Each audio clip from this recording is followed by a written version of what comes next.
Bienvenidos a Economía en Breve. Esta semana tuvimos mucho movimiento en los mercados financieros con la decisión de política monetaria de la Reserva Federal, con los resultados sólidos en el empleo en Estados Unidos y con nuevas inquietudes en su sistema bancario. Decía que en el tema más relevante, aunque por cierto no más pintoresco de la semana, la Reserva Federal aumentó su tasa de interés de referencia en 25 puntos base, tal como se esperaba, llevándolo a un rango entre 5 y 5.25%, que no se veía desde la crisis del 2008, como podemos ver aquí.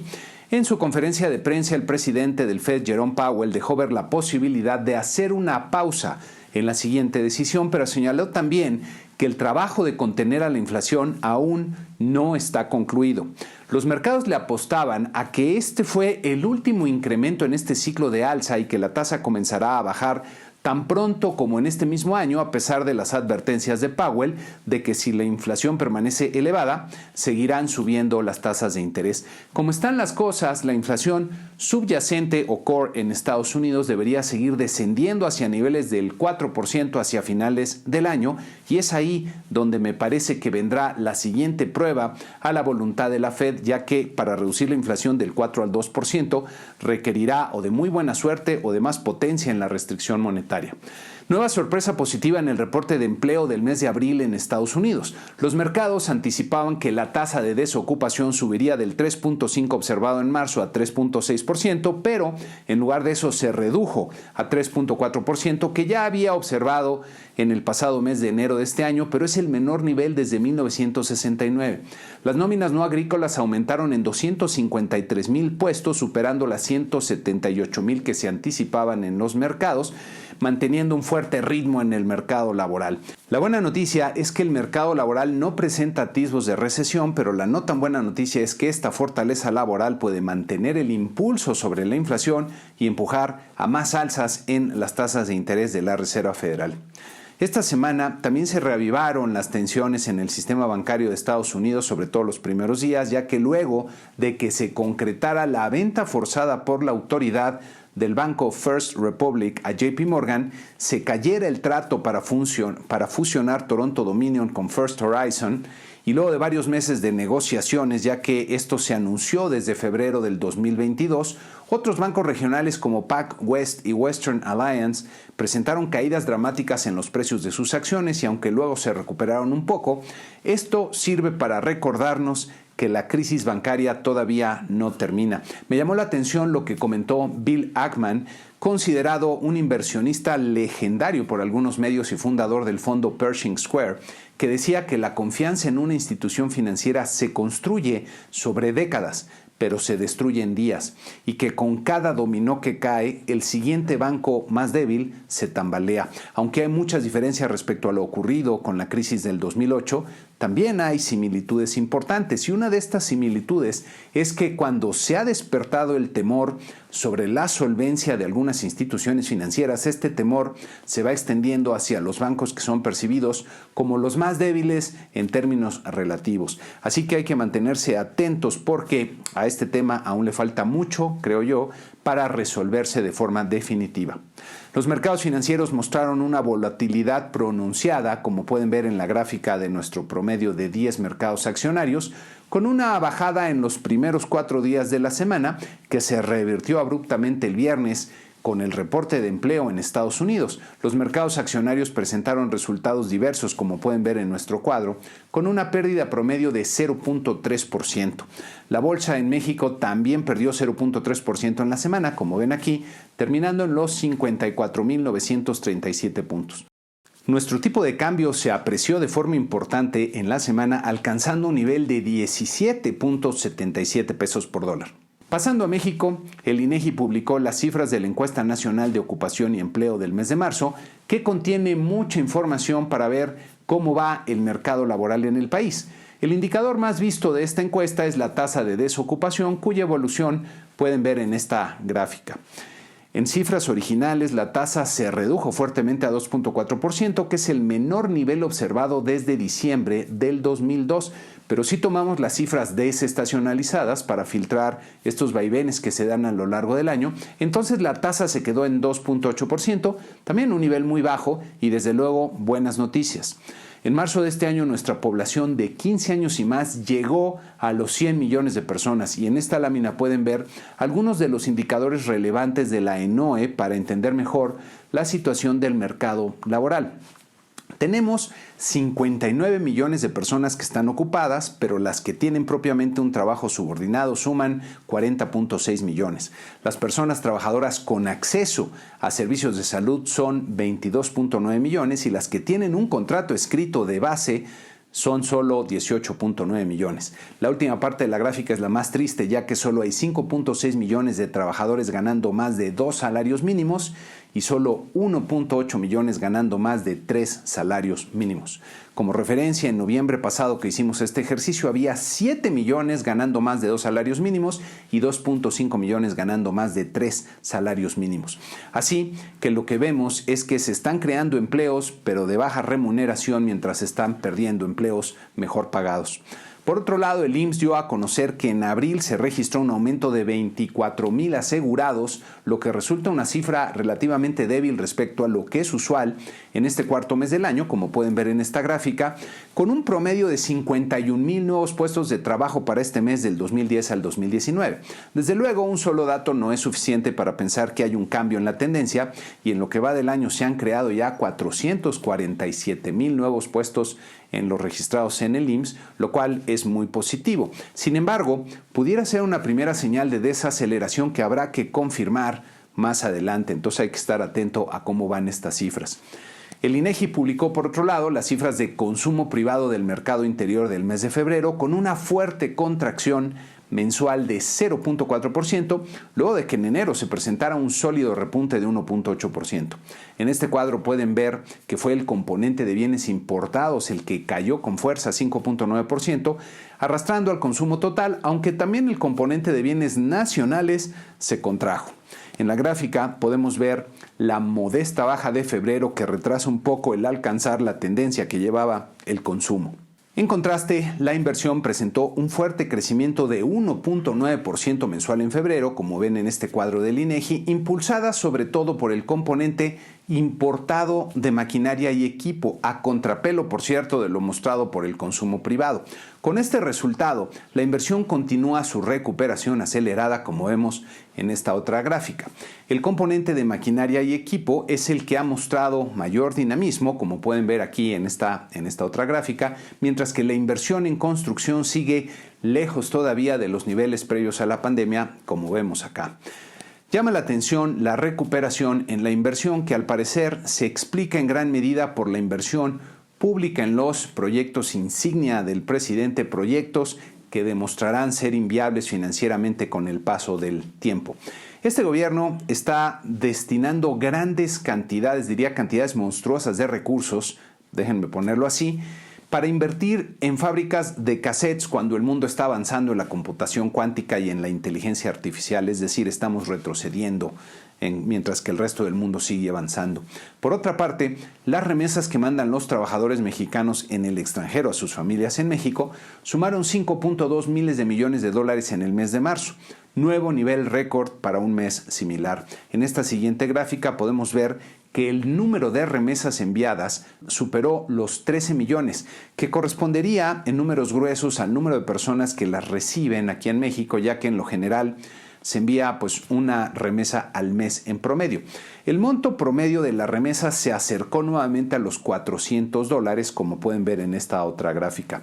Vale la pena reflexionar un poco que estas cifras no son para celebrarse, ya que representan el fracaso de un país que no logra generar oportunidades de prosperidad para sus habitantes, que tienen que irse para poder proveer por sus familias que dejan detrás y van a otro país. El monto promedio de las remesas se acerca a lo que ganaría un policía en alguna de las localidades del país, lo que nuevamente nos da mucho que pensar. Nuestros migrantes se marchan arriesgando su vida y llegan a otro país donde ni siquiera hablan el mismo idioma, pero se las arreglan para conseguir trabajo, sobrevivir y mandar dinero a sus familias que no podrían generar en México esos recursos o encontrar ese trabajo. ¿Por qué Estados Unidos es un imán para los migrantes? porque mal que bien tienen una economía de mercado que permite prosperar a las personas en los diferentes estratos que hay en la sociedad. Si algo debemos hacer en México es dejar de hacernos bolas con ideologías que han demostrado que no funcionan y comenzar a construir una verdadera economía de mercado que funcione razonablemente bien, ya que solo así podremos crear las condiciones para que las personas puedan prosperar en sus respectivos entornos y regiones. Por otro lado, Banco de México dio a conocer los resultados de la encuesta de expectativas que levantó entre los analistas del sector privado en el mes de abril y que pueden ver aquí en este cuadro resumen que presenta una evolución algo contrastante. El crecimiento pronosticado para el PIB, el Producto Interno Bruto del presente año, sube un poco respecto a la encuesta de marzo a 1.68%, pero el anticipado para el 2024 baja ligeramente a 1.61%. Siguen siendo niveles débiles. La inflación general se reduce un poco a 5.11% y 4.06% para este año y el que sigue, mientras que la inflación subyacente aumenta a 5.54 y 4.24% respectivamente. Este aumento en las perspectivas de inflación subyacente debería ser un factor relevante para Banco de México en su próxima decisión de política monetaria.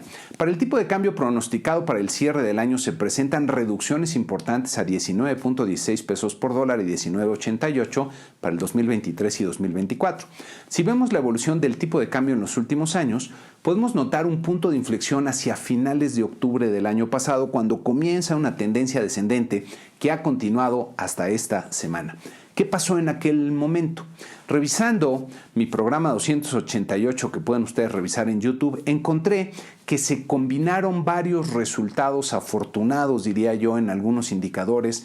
Un crecimiento muy fuerte del PIB de Estados Unidos en el tercer trimestre, sólidos resultados en México del IGAE y de las exportaciones, que dejaban ver una economía más fuerte, pero también con una inflación al alza que requeriría más aumentos en la tasa de interés por parte de Banco de México, lo que para los inversionistas extranjeros representaba un rendimiento potencial muy atractivo que generaba estas inversiones y esta apreciación del tipo de cambio.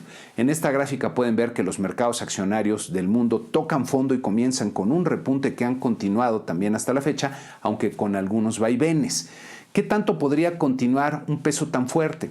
Dependerá, sobre todo, creo yo, del ambiente financiero internacional. Mientras continúe el optimismo global, pues nuestro tipo de cambio seguirá fuerte y si se presenta alguna sorpresa negativa, habrá ajustes. Ahora bien, dado que hay muchos nubarrones en el horizonte financiero, desde el riesgo de incumplimiento del gobierno de Estados Unidos ante el enfrentamiento que hay en la Cámara, en el Congreso entre demócratas y republicanos, hasta el mal desempeño, ya hablando de México, de las cifras de finanzas públicas y de Pemex, pues hay muchos riesgos que hay que tener en cuenta y es por eso que los niveles actuales del tipo de cambio pues parecen muy buenos para hacer posiciones en dólares.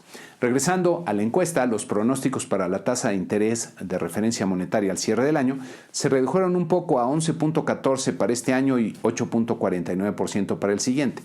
Estos pronósticos me parecen demasiado optimistas, ya que para que Banxico comience a bajar su tasa, la inflación subyacente tendría que estar por debajo del 5% por lo menos, lo que no se ve ocurriendo antes de mediados del 2024. Para el crecimiento en los asegurados en el IMSS hubo una mejoría importante para este año a 527,000 nuevos puestos, mientras que para el siguiente se redujo un poco la expectativa a 555,000. Esta semana Pemex presentó también sus resultados del primer trimestre que diría reflejan un gran esfuerzo para hacer que las cifras no se vean tan mal, pero en el fondo siguen siendo desastrosas. En este cuadro del reporte de Pemex pueden ver que el rendimiento neto fue positivo en 56.7 miles de millones de pesos, pero fue menos de la mitad del registrado hace un año a pesar de una fuerte utilidad cambiaria por la apreciación del peso que le sumó 125.3 miles de millones de pesos. El rendimiento de operación se desplomó respecto al año pasado y si no hubiera sido por la ganancia cambiaria, tendrían pérdidas. En este cuadro se pusieron bastante creativos para complacer al inquilino de Palacio, presentando una producción mayor a la del año pasado, pero haciendo ajustes contables para incorporar condensados, entre otras monerías que hicieron por aquí.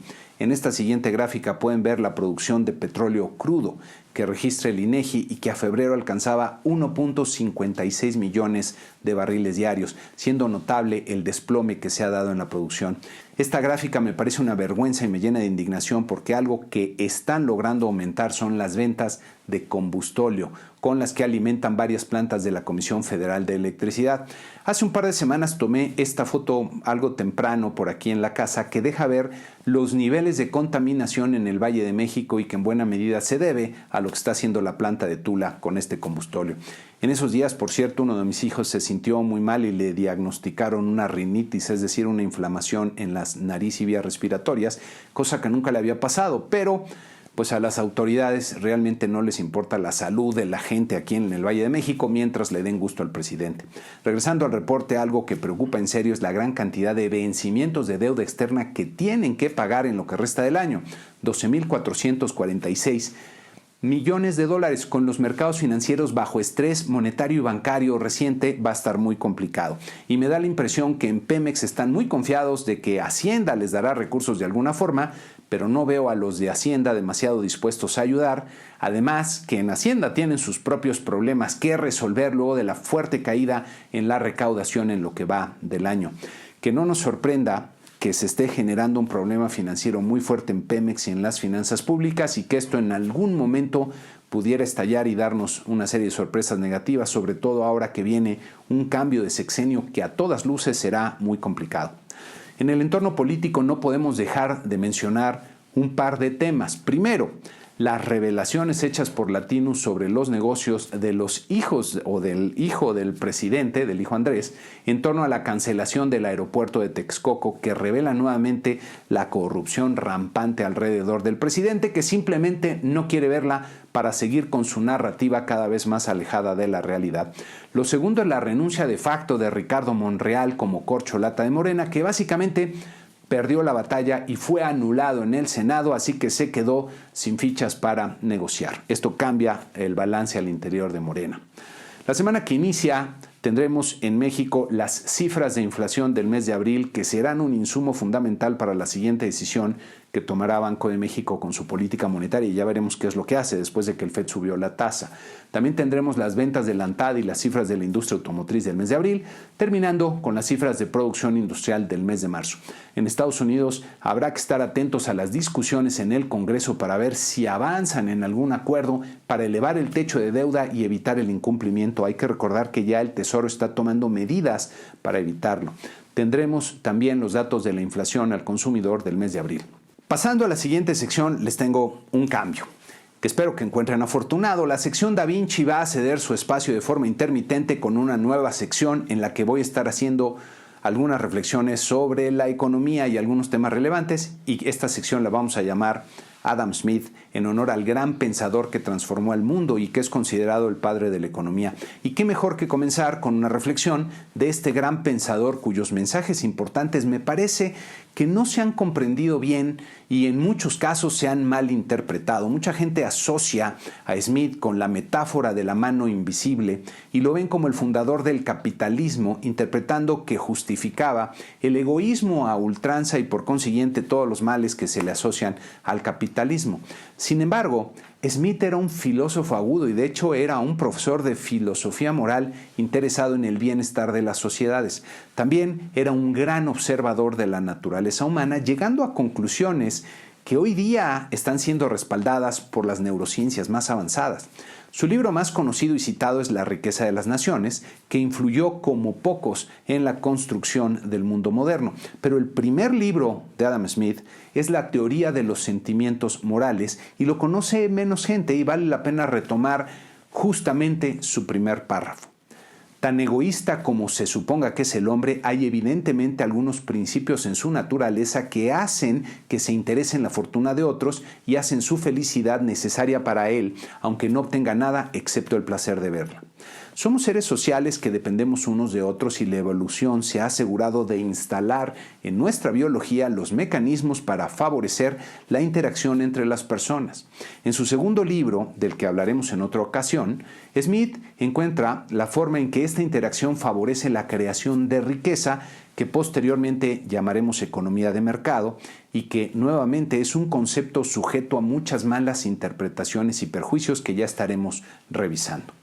Antes de terminar, los invito a poner comentarios respecto al programa si les gustó este cambio, ya sea directamente en YouTube o que me envíen un correo a la dirección que pueden ver aquí que ya conocen. A todos mis suscriptores les reitero mi agradecimiento y a los que todavía no lo son, los invito a visitar nuestra página para suscribirse al programa y estar bien informados sobre la marcha de la economía que hoy día es más importante que nunca. Con esto terminamos este programa número 313. Muchas gracias y que tengan una excelente semana.